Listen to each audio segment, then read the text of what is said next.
hospitality hub, close to 300 restaurateurs. So we're not talking about regular people. We're talking about entrepreneurs coming together for a common cause. We're talking about over 1,000 restaurants under the purview of this community. Yeah. Now tell us how you did it. Because that's a lot of people. That's a lot of entrepreneurs to be putting together. This is Challenger Brands, helping you build better brands and businesses. Hosted by Illustrado, the brand development and creative agency for ambitious and audacious challenger brands.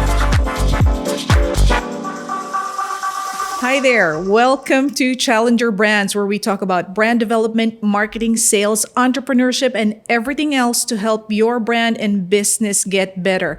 I'm Lalaine Benitez, Managing Director at Illustrado Brand Consultancy. And each episode, we talk to industry professionals and entrepreneurs who will share with us actionable insights on how they're growing their brands and they're making it work out there in the market.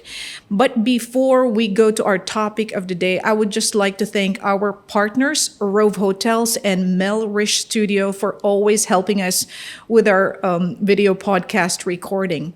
We have a lovely guest today. I cannot even begin to read all her credentials because the time is not enough.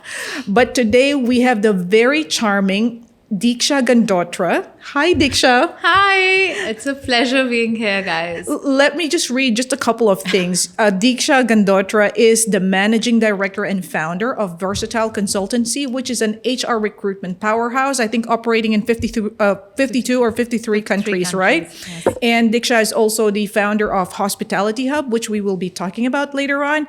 She is a BNI Director Consultant. She is CEO of Bluebird Tech. She is a UN Woman Mentor. Deeksha, what else are you not doing? You're doing so many things. No, thank you. You're very, very generous. And Lalaine, I always look up to you because you yourself are a powerhouse. So I'm so glad to be here my and goodness. looking forward to this. Yeah, this is the mutual admiration club right now. But Deeksha, anyway, the topic for today is how to harness the power of community. And I think you are one of the best people to talk about this, with the experience that you've got out there in the market. Before I jump into the questions, let me just preface this. Community building has become such an important buzzword in the marketing world right now. The thing with community building, though, is that it's not an easy task because it requires a deft and personal touch. This is not something that you can fix with just a creativity or, with ad spending. Right? Mm-hmm. So what we want to do today is to delve into how communities are built, and hopefully, Deeksha, you can share with us some of the secrets from behind the scenes, right? Absolutely. I think, and the power which community building gives is unimaginable. And I think no tech, no AI, as they say, can bring about that human power because that comes with community building. And I'll start with a study which was by Harvard. It was a 70-year-old study which said that the reason people are in depression, anxiety, etc., is because they're not with people. That's the reason. So it brings back to what is most important, that is community. Mm-hmm. We all live, we as humans are naturally adorned to live in communities. And that's how we thrive.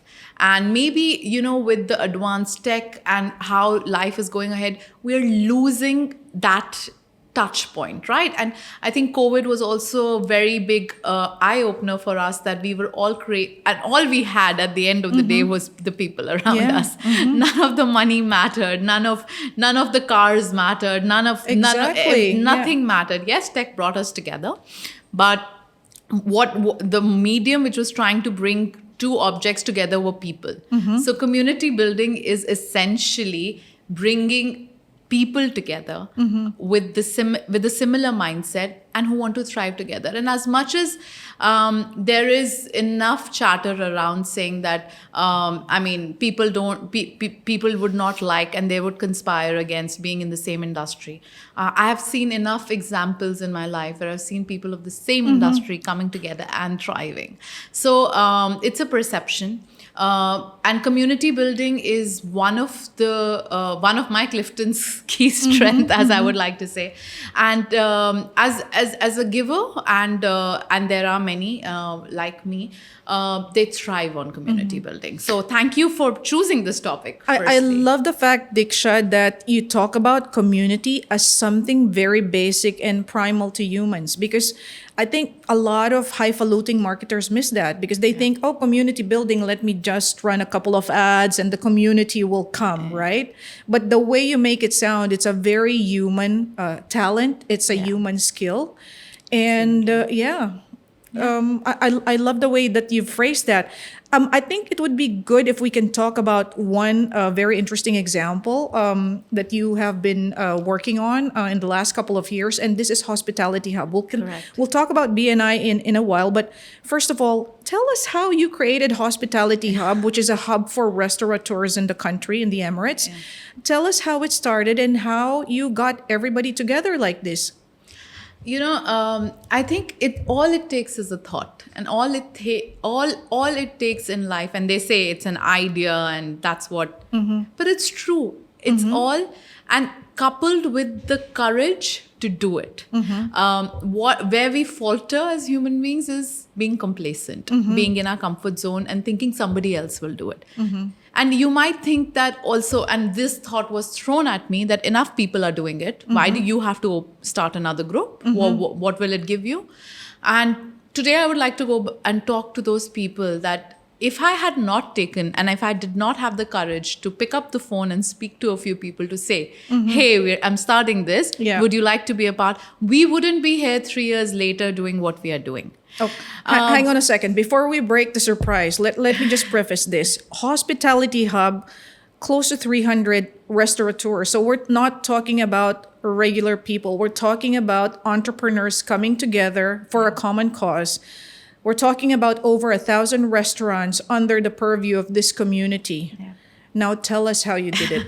Because that's a lot of people. That's a lot of entrepreneurs to be putting together. Yeah. And it's especially when I don't come from the F&B background. Exactly. Yeah. I don't own a restaurant. And I remember last a TED talk which I gave, wherein I started by saying that when I started this community, I had 0 restaurants. When I'm walking out of this TED talk, when I was walking out of that TED talk, I said I'm working with 1,500 restaurants. And amazing. And I think even now thinking about it gives me goosebumps, and I wonder how that happened. But it was very simple. It was very simple. Why I say that? Because it's an idea coupled with courage. And idea being that just one day, and I like to support the underdogs somehow. So I might not be politically correct now, but I want to speak the truth here. Please do. And I believe we love underdogs. Exactly. We're the same, yeah. So I think that's the reason we connect also, because we definitely come from a same place of thought and upbringing. So anyhow, this was happening amidst COVID. There were a lot of hospitality groups being formed, and then there was this one hospitality group which everybody was a part of, the main people were a part of. And I was also, because I was working in the F&B sector in terms of recruitment, so I was made a part of it. But there was a gentleman who wanted to be a part of it, an Asian origin, and somehow he was, because WhatsApp had a restricted amount of people they could take, he was directed towards a different direction and asked to indirectly, although it was supposed to be a philanthropic support group, asked to pay 5,000 dirhams. He called me and he told me this. Just because he was of a certain ethnicity, he was not given privilege to be part of a group is something which irked me, and I believe that, and this is, I think, coming from my upbringing, where my grandfather was a person who would see a person walking on the street not wearing a shirt, take off his shirt and give in. So come from that school of thought, and I was so perturbed by this thought that just because he was of quite a certain ethnicity, he was not allowed. So I mean, it was revenge, or you could say the thought of revenge. Love that. And I was like, okay, you know what? I'm going to create a community, and that community is going to have 2 key characters. 3, actually. 1, you got to own a restaurant. B, you got to be of Asian origin. C, you can be anybody. You could be a small restaurant in Karama, or you could have 100 restaurants Amazing. anywhere. Championing the underdog there. Yes. So I was like, this is going to be the three criterias of starting this community. And I called up an F&B consultant I used to be working with. And I was like, sir, this is it. If you're with me, let's do it together. If you're not with me, I'm going ahead in any case.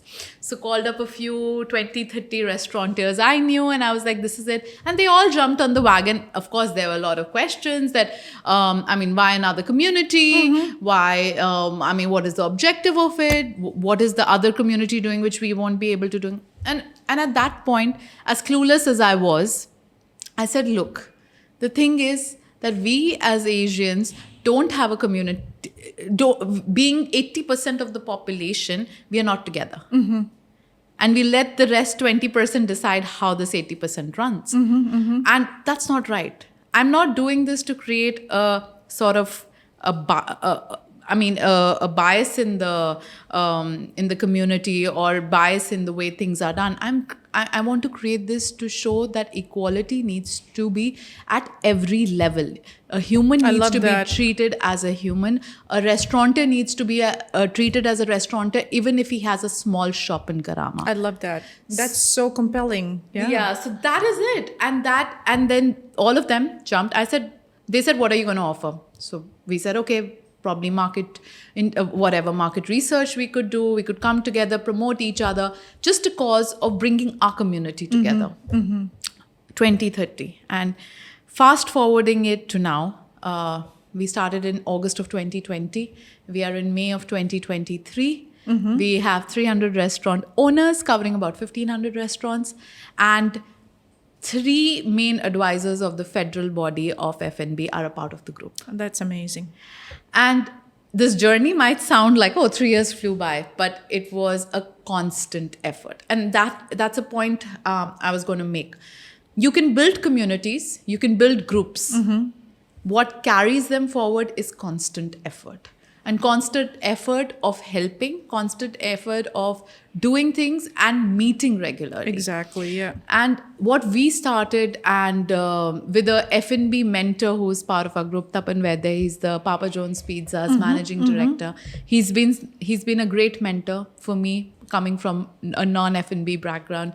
I think I go up to him as Papa it is, and I will be like, okay, I need help. What should I do now? Because I've been clueless, and he's an advisor with the F&B body of UAE.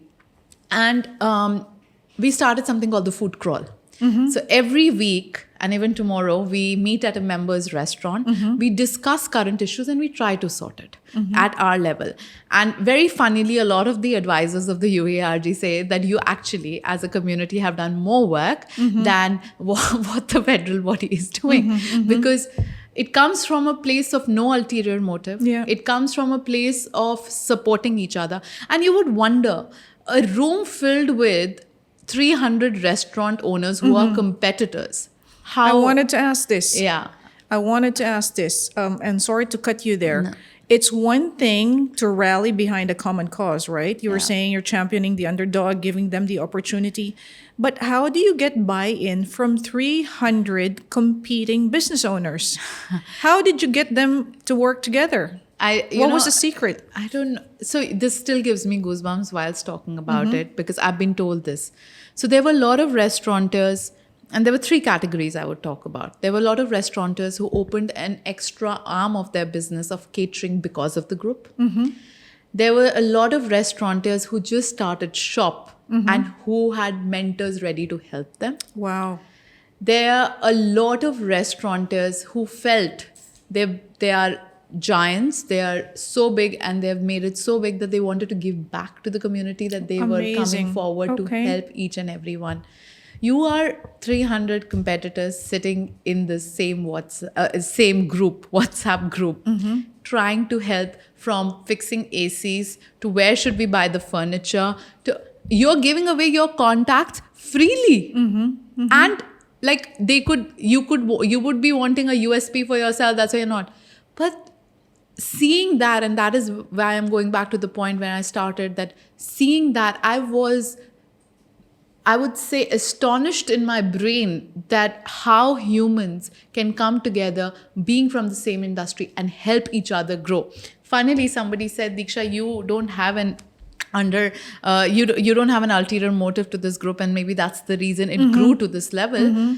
But had you had an ulterior motive, even a percentage, and you would have taken a percentage of all the work which has happened in the group, you would have minted millions of dollars, and we are not exaggerating. And I was like, those millions of dollars have no value over what I've created. And I don't think that could have given me the happiness because the group would have lost its value if it had a monetary attachment to it. What comes out of it, okay, fine. Maybe it gave me a lot of visibility. It's something which I did not start it with that impression in my brain that I'm doing this so that I get recognized. No. Yeah. When you start with a place like that, I think it grows leaps and bounds beyond your imagination. So, okay, just to distill what you were saying there. So what we're talking about here is that everything comes from good intentions. And because the intentions were good, the intentions were clean, it was not related only to economic gain or commercial gain. That's how it worked, right? Absolutely. Because everybody will trust you, right? Exactly. You will gain the trust of people because they know that you're not benefiting from it on a financial way. Absolutely. And I'm going to take a minute more and add to that. I spoke at Gulf Food last year. And for a non-restaurateur to be talking, felt like a privilege, and I'm grateful for that opportunity. But after that keynote speech I had a line of people waiting to speak to me. And I was wondering why, like what is there that I'm offering? And all of them just said one thing, that you understand our pain.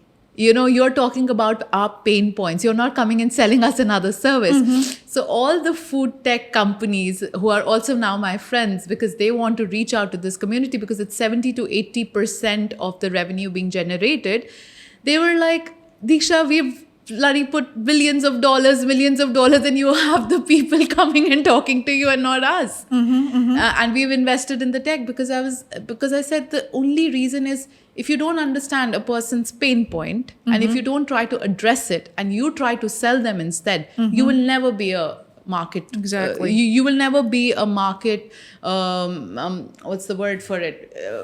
You won't be the one who's pivoting in market because if you understand the real pain and address it rather than going and hunting and selling, you will never be someone who will go ahead in whatever tech you are coming up with also, because at the end of the day, the mass lies in the number of SMEs there are, not in the cream 10%. And as a tech company, you need to target the 90%, not the 10%, because the 10% is not going to give you revenues or what you've projected in your pitches of or raising funds. Definitely. Let me ask you now, okay, good intentions aside, having been able to form this group aside, and everybody moving towards a common cause, how do you keep people engaged and moving forward? I can imagine that this is not easy because a community is loosely united, right? It's not as if you all belong to the same company and everybody has to deliver on a certain deadline or whatever. It's a loose kind of a relationship, right? So how do you get people to keep engaging regularly, and how do you keep projects moving forward? What's the secret sauce there? I think there isn't any secret sauce. It's about consistency. Not everybody will be marching with you all the time, but there'll be key 30, 40 people who will keep marching with you, and that will be enough to keep generating that impact.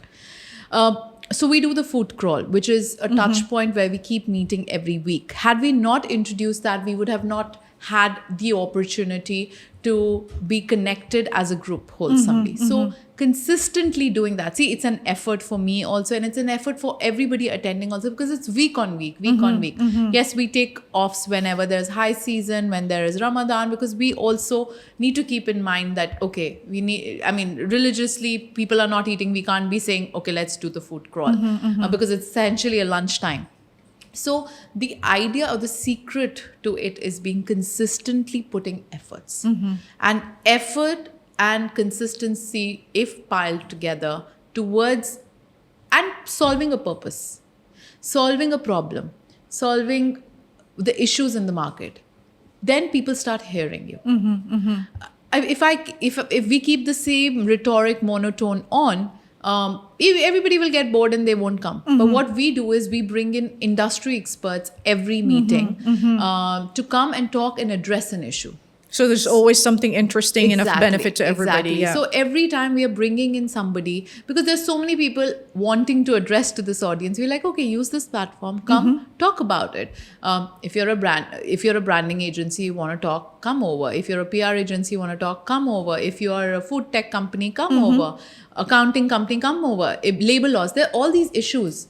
So I always tell them, come, speak about it. You get a 30-minute slot. And this way, we are engaging, we are meeting, and we are solving a purpose. So the key elements over here are being consistent, addressing problems, and being innovative also, coming up with new ideas all the time in terms of, but a touch point again. And what's very important in community building is keep meeting. Otherwise, the essence is lost, and being consistent. So remember, folks, consistency, right? This is Challenger Brands. Please subscribe to our channel and share our content. Follow us on our agency's social media pages, Illustrado.co, on LinkedIn, Instagram, and Facebook, or subscribe to our newsletter via our website, www.illustrado.co. Thank you to our sponsors for today's episode. Rove Hotels. Rove Hotels are a jumping off point for city explorers, simply designed for the young and young at heart. Born in Dubai, Rove is an award-winning lifestyle brand offering well-designed hotels, fuss-free service, and great value in well-connected locations. More than just a bed for the night, Rove provides rovers, the missing link to connect you to the city like a local, and explore the track less trodden in a relaxed environment where you can be yourself. With sustainability, local art, and high-performing functionality at the heart of its brand, Rove represents a new niche of hospitality for the digital nomad looking to become part of the neighborhood, even when they're just passing through. Please check them out at rovehotels.com. The Melrish Studio. Dubai videographers and photographers specializing in storytelling content creation. Melrish specializes in event photography and videography, film production and content creation, storytelling through creative images and videos. From events to brands, Melrish Studio has told more than 1,000 stories. Based in Dubai, Melrish has worked with the biggest brands and grandest events, but their services are quite affordable, even for SMEs. The Melrish team is also available to work across the Middle East and Europe. Check out their portfolio at melrish.com. All right, Miss Community Builder. Now let's talk about challenges. Was there ever a difficulty, or what are the challenges that you can foresee, when you're trying to build community, and how do you solve those things? So there are a lot of people out there, when you're trying to build something, would want to break it. So there is a very good mechanism which we were taught even whilst training. There's something called SW, SW, SW, and SW. Now what that means is some will, some will not. So what? Someone else will. So what this... Let's repeat that again for the audience, Deeksha. Okay. SW is some will. Some will. SW again. This is 4 SWs. Okay. Some will not. Some will, some will not. So what? So what? Someone else will. Someone else will. Okay. So this 4-step mechanism, if you have embedded in your head, you'll never be disappointed in life, because out of the 10 opportunities you get in life, 8 will not work. 2 will work, and you got to harp on those 2 and build on that. So when you're building a community, there will be a lot of people, like especially when I started this community, and when people said, you know nothing about this community, what are you really starting? And for a large part after that, people who joined, they thought I had a restaurant. So till date, a lot of people think I have a restaurant. But what happens is, the challenge is, they'll be like, why am I added to this group? What is the purpose? There was a time when there were 1 or 2 people who ganged up against us, and they were like, they were trying to copy us, and they said, I don't think this is the right fit. There are enough of these people, and they moved on. And the same mentor told me that there'll be this kind of people out there. Don't get affected. If you get affected by what people are saying and lose the essence of what you're doing, you will get consumed by the negative over the positive. And I think if you're a community builder, always have the mentality of the glass half full, not half empty. Because there are 10 people who trusted on you and you started the community. Don't, because of 2 people who are trying to bring That's you true. down, let those 10 people... That's so important, yeah. Like those 10 people are banking on you. And just because of 2 people who are trying to take you down, you actually... the hope you've built in the 10, you're like breaking 10 hopes. Like in your head, that's how you got to see it. So be ready for those challenges and not get disappointed by it. I love how you phrase that. Again, making it sound very basic, very easy to understand. And I think we forget about that. Yeah. We forget Most about people that. would forget about that because they get affected by one comment and everything topples down, right? Exactly. Whereas you've got all these other people, Exactly. banking on your good work, right? I was once told this, and I think that is something I latched onto, is your energy is something which will drive the community or it will dive the community. Always remember, when you are leading a community, your energy needs to be consistent and it needs to keep going even on a bad day. Because if your energy dives down, the whole community dives down. I love that. Yeah. Yeah, so you have to always be consistent on that. I'm not saying we are superhumans and we will always have that energy, but most part of it we have to have that energy, and community builders thrive on it. So if they tune their brain in such a way that they realize this fact, they will not be bogged down by 10 people. And I'll give you an example of yesterday. There was a gentleman who had a restaurant at the point. He left the group. And I get very bogged if anybody leaves the group to understand what I'm doing wrong. So I actually reached out to him and I was like, what made you leave? He was not participating in the group. So I would not point out his negatives and tell him, oh, you're not, in any case, you're not. But it's always good to understand the other person's point of view, because you should, as a community builder, never build enemies also. Because that negative energy is not what you need. So I asked him, what is the reason? He said, no, it's just that I was not contributing and there were a lot of messages. And this comes up with a lot of communities, a lot of messages happening. But then I was like, okay, no problem. We would still want to build that relation with you. If you don't want to be a part of the community, you're still a restaurateur. So come for the food crawls and, and then I had written to my mentor again, asking him, this happened, how should I be reacting? And he told me, and I didn't know at this point, and he said, Deeksha, his restaurant is shutting off. He's probably not in the right state of mind. Okay. And he did that out of because maybe those messages are reminding him of something he's suffering from. So you also need to be psychologically aware of what people could be going through, and you got to be sensitive towards it. So these kind of things are thrown at us on a daily basis, but you got to keep going. Got to keep going. And if you have chosen to be a leader of a group or a community builder, you have to remember the keywords. Your energy is what drives the group. So don't let that energy down, because that will make you dive. Definitely. Like, we were saying earlier that really building a community is so personal. There is no way that this cannot be personal. Otherwise, it will not succeed, right? Yes. It has to be on a personal level. Now, I want to talk about you and your personal values. Very interesting topic there, Deeksha. But before that, let's talk about BNI. You are creating a new chapter with Naima Albawani and Tina Mera Joshi. So tell us why you formed this group and what have you learned all these years from being a part of BNI for the last 5 years? I think BNI is so close to my heart, and as passionate I am about Hospitality Hub HH, I'm passionate about BNI, and people think I work for BNI. That's why it so feels passionate. Like that. Yeah, I'm so passionate. But I'll start with why I'm passionate, and the reason I'm passionate is because in life, if you're not grateful for what you have got out of somebody or an organization, then there's no point of living. And if I'm that selfish and I don't acknowledge all that I've gained out of BNI, then I'd be the most ungrateful person. Firstly, it helped me become a better person. It helped me become a more confident person.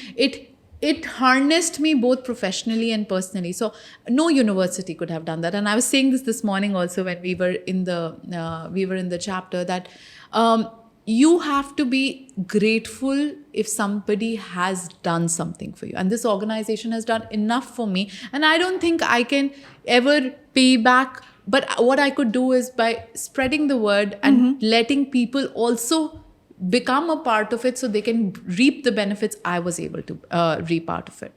And it's not that I instantly joined and I realized all this. It's taken me a long period of time. And maybe when I joined, I was 26. I was still learning. I was at the right age to learn. And I would tell everybody who's at that age and starting their business to get in any networking organization. But I've been into most of the networking organizations, and nothing is so accountable, nothing is so structured. So definitely BNI. And why I say this is because, and why am I passionate about this is because, of course, it drives 80% of my business, but I've had massive success stories personally because of it.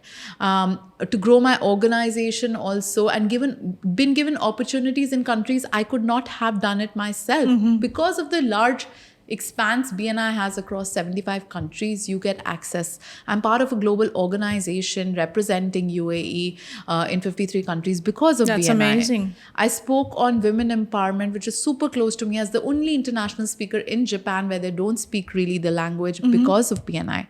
I got an opportunity to become part of become a director partnerships for a cryptocurrency because of BNI. Not because they sent me an offer letter, no, because of the relations I built. And what they emphasize is, again, on relation building. And how does that happen? Community building, Harnessing the power of community, relation. And I think what's most essential is you can make a lot of money, and I keep harping on this fact, but you cannot make enough relations in life. And the more people you are able to build relations with, that is your real bank balance. Your net worth is your net worth. And I keep repeating that because the tangible benefits are there, but the intangible benefits are far beyond that. And let me repeat that again. Another lovely, another very effective thing to remember: your net worth. Your network is your net worth. Is your net worth. Exactly. So that's amazing. So between your work, being the head of an HR powerhouse, versatile consultancy, your BNI directorship, opening a new chapter, being the head of Hospitality Hub, and all the other things that you do, I want to know, why does Deeksha Gandotra, the person, do this? Because there's a lot of sacrifice, there's a lot of time involved in it, and because it's so personal, you put so much of yourself into something like this. Why are you doing this? What's the end game for you? I think I derive happiness out of it. And community builders innately thrive when they do so much. And when they're building communities, it gives them a drive and energy to keep going forward. And I think that is what it gives me. Like I was telling you right before that, yesterday I had fever, I couldn't even get up. But this morning I knew I have to go because we are launching a new chapter. The new chapter is dependent on 2 key people. And if one of them is also missing, it's not right to put that pressure on the other person. But trust me, when I was there, even though I was feeling a bit dizzy or not as energetic, I was happy.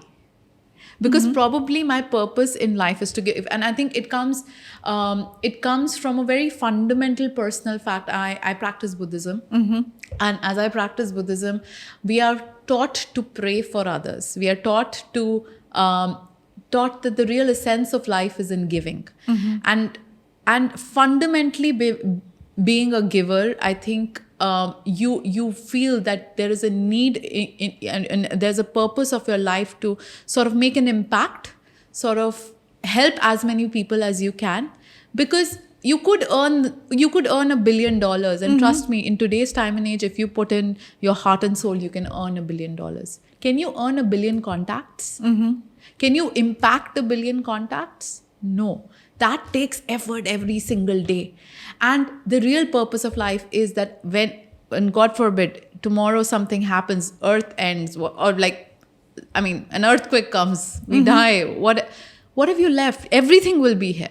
And like how in COVID, everything was there. But then if you had people you could pick up the phone and talk to, was your real value of life, your real net worth, right? And you've impacted. And if you're able to impact somebody's life and change somebody's life, I don't know how to put it in words. It cannot be quantified. That happiness cannot be quantified.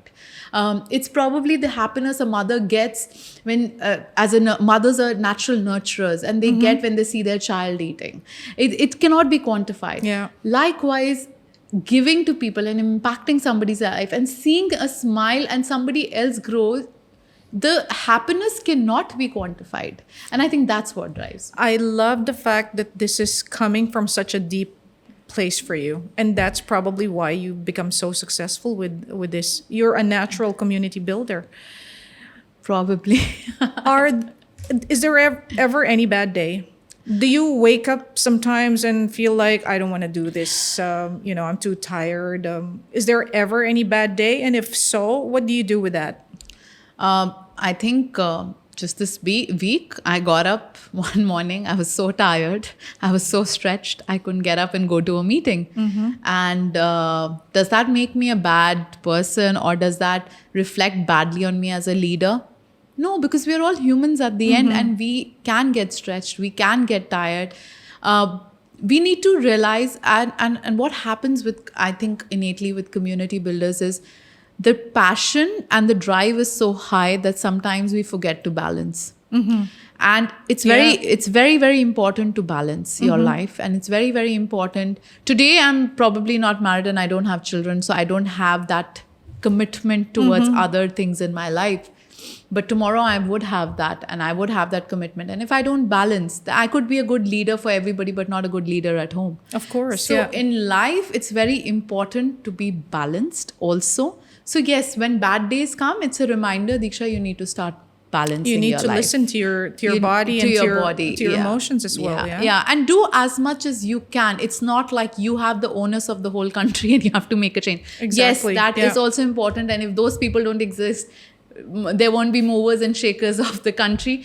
But then I think the key to life is balance of what you've created. At least enjoy it. Of course, yeah. So I think whenever I have those days, it's a reminder, balance. And I've been told enough to inculcate that into my life. And I'm trying to do that as much. Definitely. But what happens is, on the days I'm trying to balance also, I socially overcommit. Are there any people who are not suited to build communities? Takers. I feel people who are natural takers and not givers should not get into community building, is because they would have an ulterior motive to building a community, or ulterior motive to building just a group even. Because takers believe and have high expectation in life. And when you have high expectation out of something, because you're giving something, you should get something in return. Those things can never be fostered, those things can never be nurtured, and those kind of communities will never grow. So I think if you're innately a taker, then you are... Do something else. Then do something else. Because we are all different human beings. Exactly. We all Yeah, that's excel in true. certain things, and this is not for you then. That's not for you. What's in the future for Deeksha Gandotra? You've done so much at such a young age. I guess sky is the limit. I think sky is the limit, and I'll go back to what my father told me at the age of 11. And I think I've had two very strong women who are my mothers, who actually have set an example of. I think I actually derive energy from one of them, my mother's sister, wherein she used to work 7 days a week, and she even till date is ready to take on a new challenge. And I think if she can do it, why can't I do it? And more than that, I think it's a conversation with my father at the age of 11, which I had. And he said that everybody is born, to do something in life. But I'm not saying this because you're my daughter. But you're not here to just have children, and you're not just here to get married and lead that life. You're here to make an impact. And think like, so Indira Gandhi is one of the tallest women leaders of India. And Jawaharlal Nehru told this to Indira Gandhi, saying that, Indira, you're here to make an impact to run a country. So you're not merely here to have children and get married. So I think this is what my father told me, and I realized my purpose in life is much higher. I did not plan any of these community building, to be very honest, Lalaine. This was not something I'd charted and kept as a goal. It happened, and that's what made me realize my purpose in life, that this is just the beginning. I need to be impacting as many people as I can, creating meaningful communities, supporting them, and being a voice for them. So our restaurant community's motto is of the restaurants, by the restaurants, for the restaurants. So I want to continue doing that, not only in the F&B state, but wherever I find passion. Now, the BNI is for all industries, entrepreneur, and I think it's a great platform. You don't need to you don't need to reinvent the wheel. It's already built. Use that to create more and more impact, and ultimately help as many people as I can till I live. And you're the most amazingly suited for this job, Deeksha, if I may say so. Final 3 things to remember for entrepreneurs or marketing people who are trying to build community. What are the most important takeaways? Have a collaborative spirit. Always collaboration over competition. If you're highly competitive, don't build communities. Secondly, being consistent. Consistency in all spheres of life helps, personally, professionally. Being consistent and being humble. Third most important is being humble.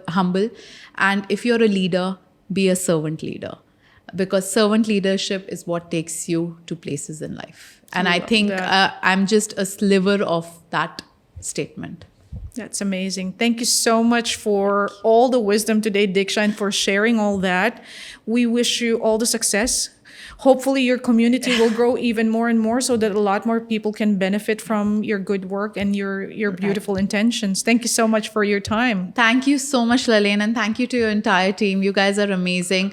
And I think it's just so nice because the energy in this room is so high, which gave me more energy to talk about the topics very passionately. And I hope with your help, and you yourself are a queen, and I always say that you are impacting so many lives, and I hope you continue to do that. And I wish you all the best, and the team all the very best. And if I can help you and support you in any which way, you know I'm always there. Thank you so much. I'm going to take you up on that. Yes, absolutely. Super. Thank you so much, guys, for listening in. We hope that you got all the benefit from this very interesting talk with Deeksha Gandotra, and we'll see you in the next episode. Goodbye. Thank you. Thank you. Please subscribe to our channel and share our content. For more actionable insights on brand and business building, follow us on our agency's social media pages or subscribe to our newsletter via our website, www.illustrado.co.